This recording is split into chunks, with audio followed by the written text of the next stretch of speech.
their citizens. North Korea just evacuated most people out of their capital city. This is serious. And you've got power-tripping loons in North Korea that can't even build an automobile and can't even keep electricity on, but in 2 cities. But they've got a brainwashed mass of slaves that'll do whatever they're told in human wave attacks. And they've had a dictatorship since before the Korean War that killed over 1 million people on both sides. More bombs were dropped on North Korea in the Korean War, the Korea Police Action as it was called by the UN, than were dropped in all the Pacific Theater in World War II. So the Koreans are just kept in fear, ready for the U.S. to invade any minute, as they're told from birth to death, from cradle to grave, from the time they come out of their mother's womb till the time they get put 6 feet under. China warns World War III is inevitable as North Korea prepares latest nuke test. So we're in a massive countdown here.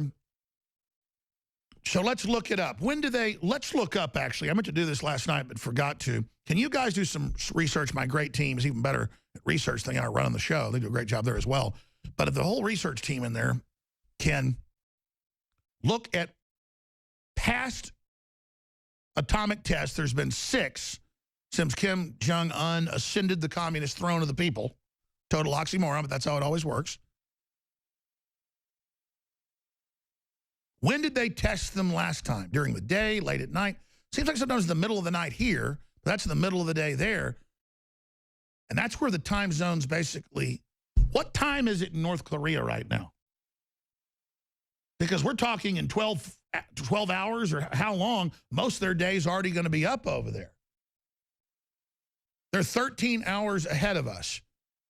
So 13 hours from now, it'll be almost tomorrow here.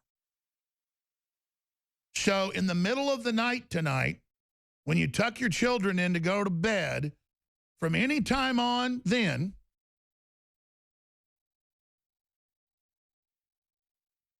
they can do the test. In fact, sooner. If they're 13 hours ahead, then it's almost the 15th there right now. So any time in the next 24 hours or so, they detonate this nuclear weapon, and there's been rumblings that Trump might strike it. And I understand why we haven't struck them before, because we don't have a nuclear war, but Kim Jong-un keeps getting better and better weapons, better and better missiles. Every week, the last few months, he fires a missile from North Korea, 90 kilometers over, and has high-powered missiles with conventional payloads to explode right off the Japanese coast, menacing them, saying, we'll launch nerve gas, we'll launch atomic weapons, we'll nuke you. If one shot gets fired by South Korea on the DMZ, if anything happens, if we hear a car backfire, we are going to unleash nuclear weapons on Japan, nuclear weapons on South Korea, conventional artillery barrage of 100,000 pieces of artillery. They don't have electricity, but they got artillery. Like any other knuckle-dragging communist hellhole. And then meanwhile, right next door, South Korea is 40 times more prosperous and one of the richest countries in the world, and they never had any freedom until the United States liberated them. They never had freedom. Koreans were always slaves. And now they get 50-something years of somewhat freedom, and they're the apple of the world's eye when it comes to so many things. Just there you go. Oh, but MIT is teaching high school and elementary school and middle school teachers how to teach communism to your class. Published by MIT. That's the technology we teach in America now. We invented the internet, but now we teach how to be good little communists.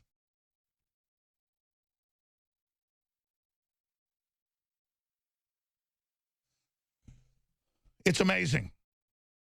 So, China warns World War III is inevitable as North Korea prepares latest nuke test.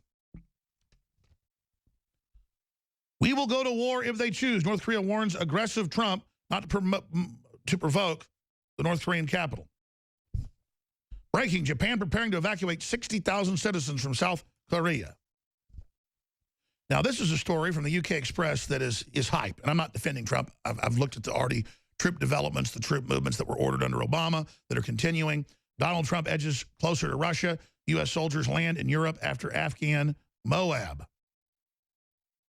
Donald Trump has sent U.S. military to Poland to joint NATO multinational battalion just after the U.S. president dropped the mother of all bombs, the Moab, on Afghanistan. Those troop deployments are rotations. They were already set.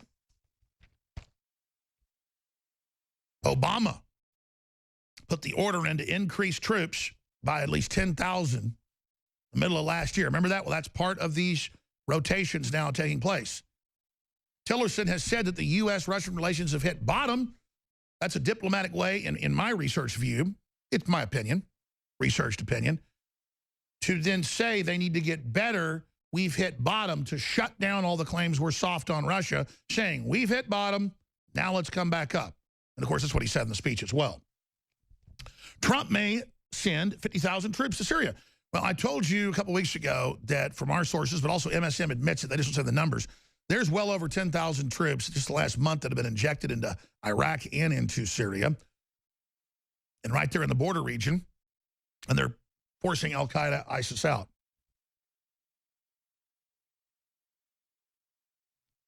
So that's all part of this escalation. Trump says it's just so that we can defeat al-Qaeda and ISIS and have their flank covered. I'll take that at face value because the president's done most of what he said he would do. But I got to tell you, I don't like it, and I'm watching it very, very closely because that makes Iraq and Afghanistan, that are horrible quagmires. Afghanistan is the known definition of a quagmire in the encyclopedia.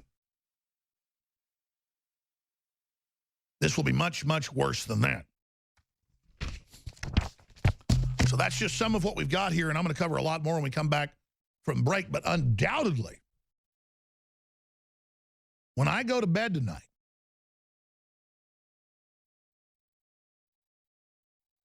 while I'm sitting here right now, I mean, we're talking about an hour or so, it's going to be the new day over in the Korean Peninsula and the South China Sea and Japan and China. How this works is there's different angles, but they nuke test, and then they start preparing to fire more rockets into the South China Sea, something they said they're getting ready to do. In fact, they told U.S. media, North Korea did yesterday, their state-run media said, prepare for a big event in the next 24 hours. Well, we're now 24 hours later. And I looked at that and I thought, 24 hours, that's the 14th, not the 15th. But when they said it, it was basically 24 hours for them. Because right now, as we speak in the next hour or so, it's going to be tomorrow there. So I thought, the big event's on the 15th. Why would they say it'd be today? And I went, oh, we're on the other side of the world. That's right. So starting basically right now,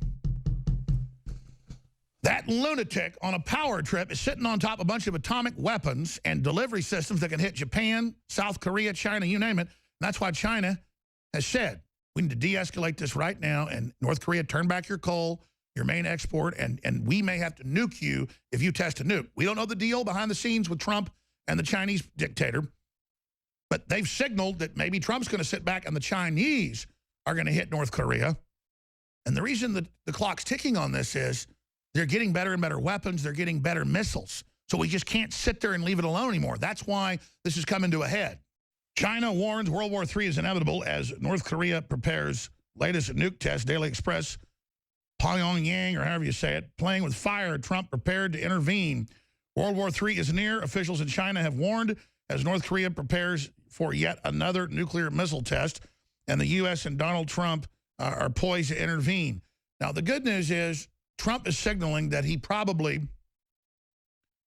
won't respond to a nuclear test. But if they fire another missile and then it crashes a couple miles off the coast of Japan and almost kills people in fishing boats, has happened multiple times, they're going to have to respond.